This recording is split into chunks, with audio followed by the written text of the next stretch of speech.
Hai, halo. Kali ini saya akan sharing mengenai manfaat-manfaat yang ada di produk-produk asuransi pribadi yang bisa kita ambil.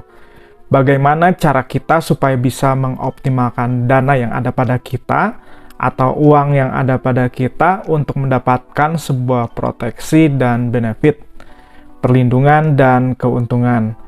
Video ini cukup panjang, mungkin sekitar 20 menitan lah ya. Mudah-mudahan bisa menjelaskan gambaran besar tentang manfaat asuransi yang bisa kita ambil secara optimal. Teman-teman boleh simak, boleh simpan video ini, dan bisa tonton berulang-ulang. Jika masih kebingungan, boleh tanya ya ke saya. Nah, seperti diketahui teman-teman, kalau bicara asuransi selalu dimulai dari resiko. Risk management ya. Bagaimana kita mengantisipasi resiko yang kemungkinan terjadi, bahkan yang pasti terjadi dalam kehidupan kita. Di dalam perjalanan kehidupan kita, resiko tuh tidak hanya yang kemungkinan terjadi ya, seperti sakit, bisa kena, bisa juga enggak. Tapi ada risiko yang pasti terjadi, yaitu meninggal dunia.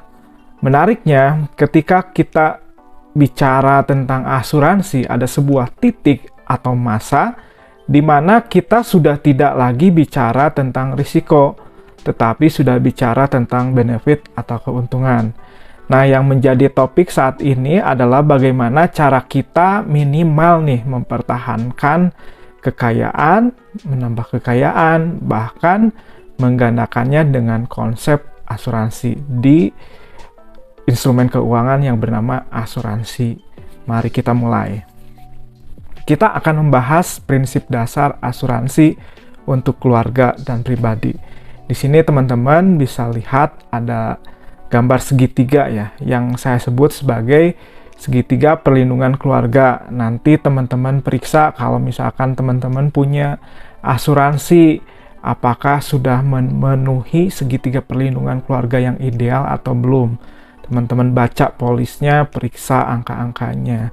Oke, kita bagi segitiga ini jadi 3 layer ya. Yang pertama, yang paling bawah adalah sebagai pondasinya, kita sebut sebagai asuransi kesehatan. Kenapa ini penting banget? Karena jika kita nggak punya asuransi kesehatan, maka mudah sekali cash flow kita itu terganggu. Keuangan keluarga terganggu ya. Hal ini bisa membuat kebocoran dalam keuangan keluarga kita. Bisa sih diantisipasi dengan mencadangkan dana tertentu atau dana darurat ya. Tapi kan sayang juga ya, menyediakan uang puluhan juta, ratusan juta, bahkan mungkin miliaran rupiah hanya untuk membackup kalau terjadi sakit dan harus dirawat di rumah sakit. Nah, inilah alasan kenapa pemerintah kita nih mewajibkan kita sebagai warga negara mengikuti program BPJS Kesehatan. Kita harus ikut tuh sebaiknya ya, supaya banyak keluarga terselamatkan keuangannya jika harus dirawat di rumah sakit. Dengan cara kita bayar iuran mungkin Rp30.000 sampai Rp100.000-an ya per bulannya.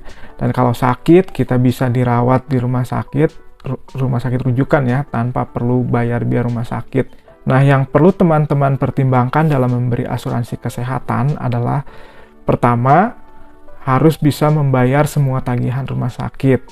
Dan yang kedua, memberi limit yang besar.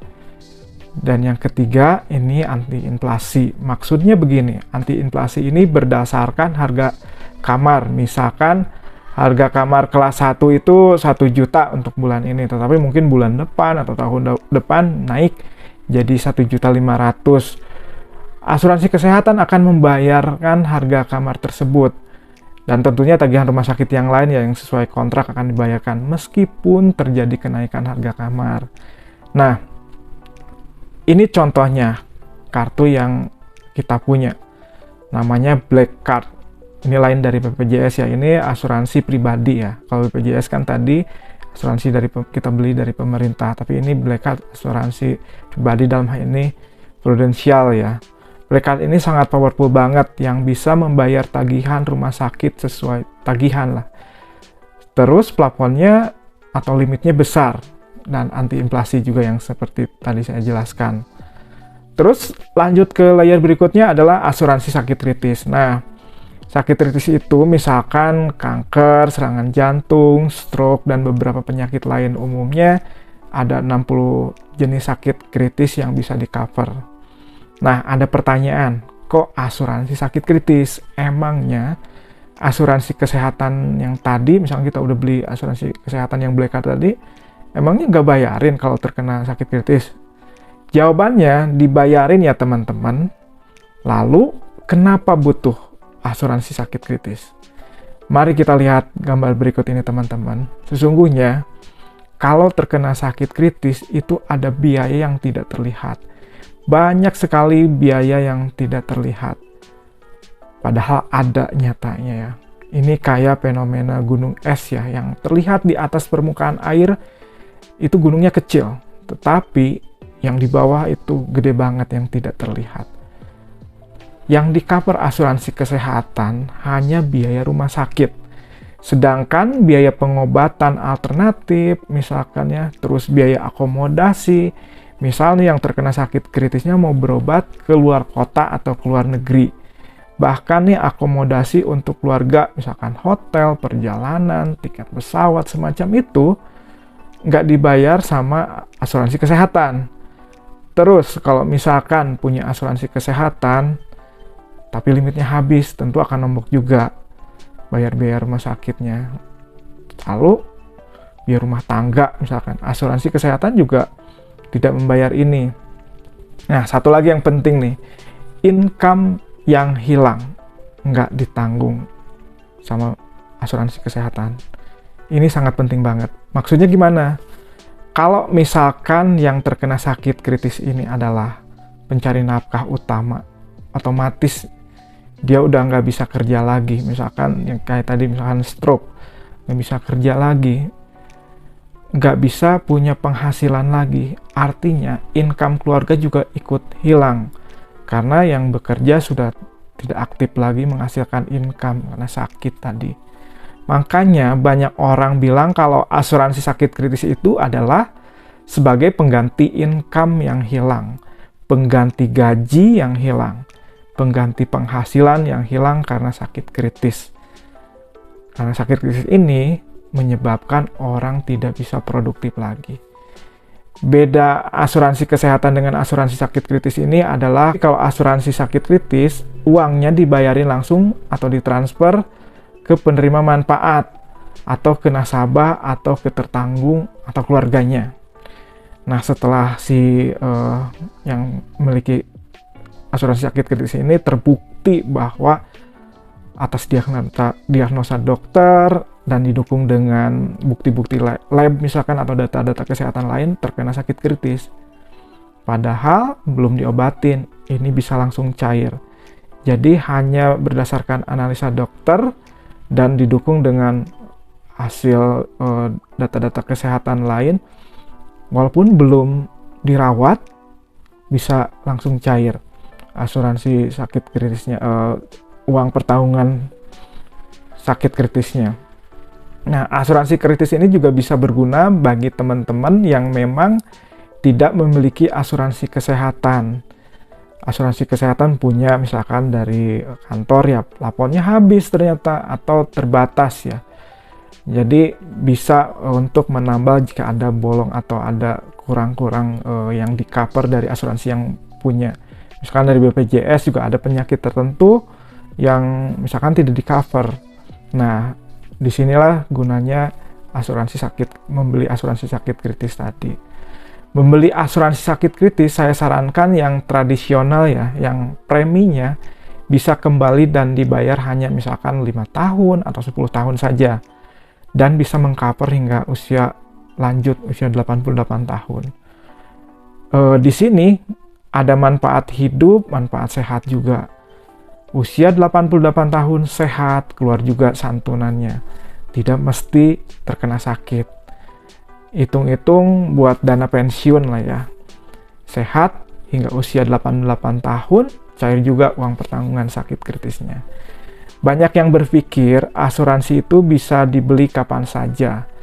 Entarlah kalau sudah pensiun, atau misalkan nanti kalau sudah ada uang.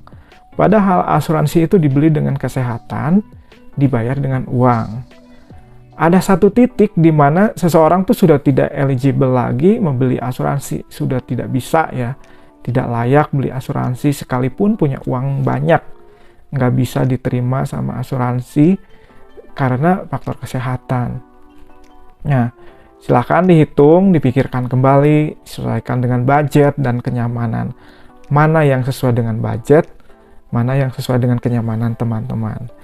Nah, selanjutnya untuk layer ketiga ini perlindungan keluarga di masa depan. Ada di rencana waris atau istilahnya yang sering dipakai itu asset creation atau menciptakan aset baru, menggandakan aset. Nah, kalau pencari nafkah utamanya meninggal, lalu keluarga yang ditinggalkan siapa yang membiayai? Jawabannya dari uang pertanggungan atau uang santunan si pencari nafkah utama.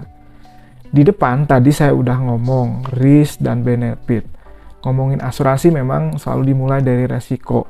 Sekarang kita sudah ngomongin keuntungan atau benefit dari manfaat asuransi.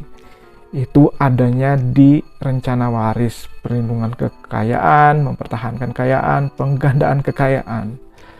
Supaya kualitas hidup atau gaya hidup yang selama ini sudah dijalankan tidak turun. Bahkan berjalan seperti biasa meskipun si pencari nafkah utamanya sudah tiada. Nah, ketika pencari nafkah utama tiada, income pun ikut tiada karena memiliki active income. Nah, active income itu harus ada yang menggantikan ya teman-teman ketika pencari nafkah utamanya meninggal dunia. Rumus untuk menghitung berapa angka uang pertanggungan atau santunan yang cukup, yang ideal untuk keluarga yaitu 12 dikali gaji dibagi bunga deposito. Misalkan begini, gaji per bulannya si pencari nafkah utama ini memiliki gaji 20 juta. Terus dikali 12 dibagi 5% bunga deposito. By the way, 5% ini sebenarnya untuk sekarang ketinggian ya. Tapi untuk memudahkan perhitungan, anggaplah seperti ini. Maka bisa dihasilkan ya, tadi 20 juta dikali 12 dibagi 5%, hasilnya 4,8 miliar. Angka 4,8 miliar ini adalah angka yang ideal untuk uang pertanggungan atau santunan yang bisa ditinggalkan untuk keluarga yang dengan gaji rutin 20 juta per bulannya. Rumus 12 kali gaji bagi bunga deposito ini bukan hitung-hitungan sembarangan ya teman-teman. Penjelasannya begini. Misalkan pencari nafkahnya meninggal dunia, lalu uang santunannya cair nih 4,8 miliar. Misal, si istri yang ditinggalkan ini memang tidak bisa berusaha, tidak bisa bisnis, tidak bisa bekerja, murni hanya bergantung dari gaji suaminya. Lalu uang santunan yang 4,8 miliar tadi ditaruhlah di deposito dengan asumsi bunga 5% per tahun. Didapatlah angka 240 juta bunganya per tahun. Dan didapatlah per bulannya 20 juta. Si istri dan anak-anaknya ini cukup hidup dari bunga depositonya saja. Uang pokoknya yang 4,8 miliar tetap utuh. Ini bisa sebagai dana abadi, slip gaji abadi juga ya. Dana abadi menghasilkan slip gaji abadi meskipun si pencari nafkahnya sudah tiada. Tetapi keluarga yang ditinggalkan akan menjalankan kehidupannya dengan standar kehidupan seperti biasa. Jadi dari hasil perhitungan tadi, 20 juta itu sama halnya dengan gaji per bulan suaminya ketika masih ada ya. Nah, semuanya ini resiko ya, resiko sakit, resiko meninggal dunia, resiko sakit kritis. Selanjutnya, kita ngomongin benefit atau ngomongin keuntungan. Kembali saya ungkapkan, ngomongin keuntungan ini ada di rencana waris. Analoginya seperti ini teman-teman. Semua yang menonton video ini saya yakin punya aset. Apa itu besar, kecil, kaya atau sederhana. Semua punya aset bisa berbentuk barang, properti, emas, tabungan, atau apapun itu yang bisa saja nilainya tumbuh, bisa juga nilainya menyusut. Kayak kendaraan itu nilainya menyusut ya. Apapun itu, suatu hari pasti akan didistribusikan atau diwariskan pada anak atau generasi berikutnya. Contoh umumnya begini, misalkan aset teman-teman 2 miliar. Ini tentu akan didistribusikan atau diwariskan ke anak teman-teman ya, ke generasi berikutnya. Tentunya 2 miliar tadi, tapi bisa kurang sih. Karena apa? Bisa karena biaya administrasi, biaya balik nama, biaya pajak. Terus kalau anaknya banyak, maka makin kecil juga turun ke anaknya. Kalau misalkan anaknya 2, berarti masing-masing 1 miliar. Yang tadinya nilai aset orang tuanya 2 miliar, ketika diwariskan kepada 2 orang anak misalnya, masing-masing cuma dapat 1 miliar. Artinya nilainya menurun. Menggunakan rencana waris ini terjamin. Ada tertulis di polis, seperti halnya manusia pasti meninggal, ini juga pasti cair, pasti dapat. Makanya saya sebut ini sebagai benefit atau keuntungan dari fungsi atau manfaat asuransi. Strategi tadi sudah banyak dilakukan atau diambil oleh banyak orang di luar sana ya, yang mengerti cara kerja asuransi jiwa terutama ya.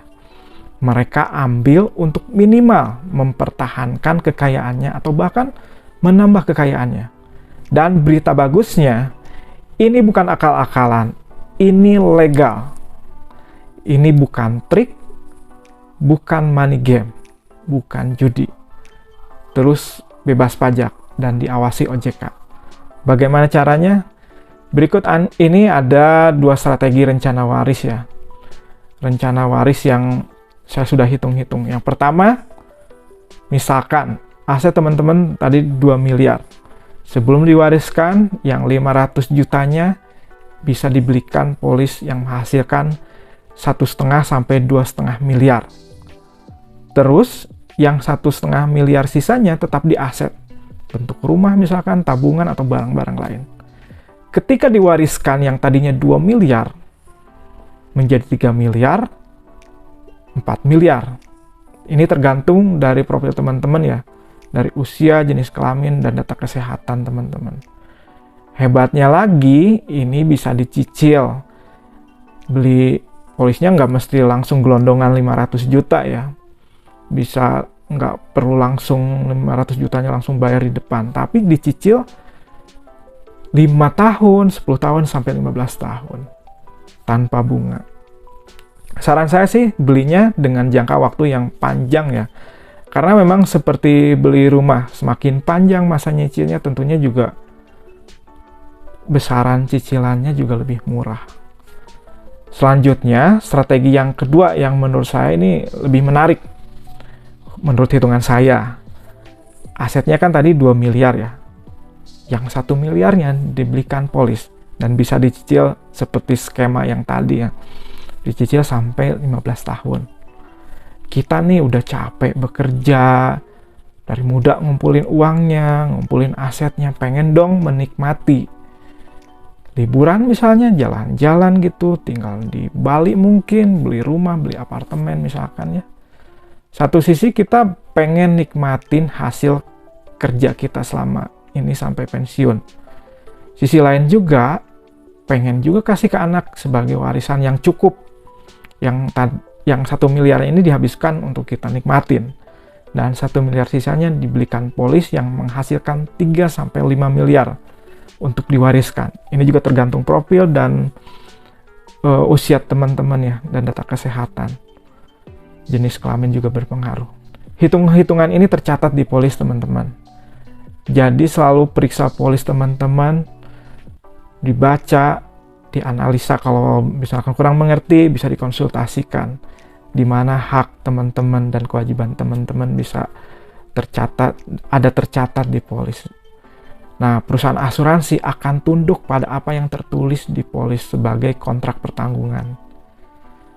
Oke, begitu saja teman-teman yang bisa saya bagikan saat ini. Saya bersyukur sudah bisa berbagi kepada teman-teman saat ini ya. Bahkan kalau saya bisa melayani teman-teman lebih jauh lagi, saya sangat bersyukur dan lebih senang lagi. Jika video ini dirasa bermanfaat, teman-teman boleh bantu saya bagikan ke teman-teman lain atau saudara lain yang mungkin belum tahu akan informasi yang saya sampaikan barusan. Terima kasih ya, salam tetap sehat.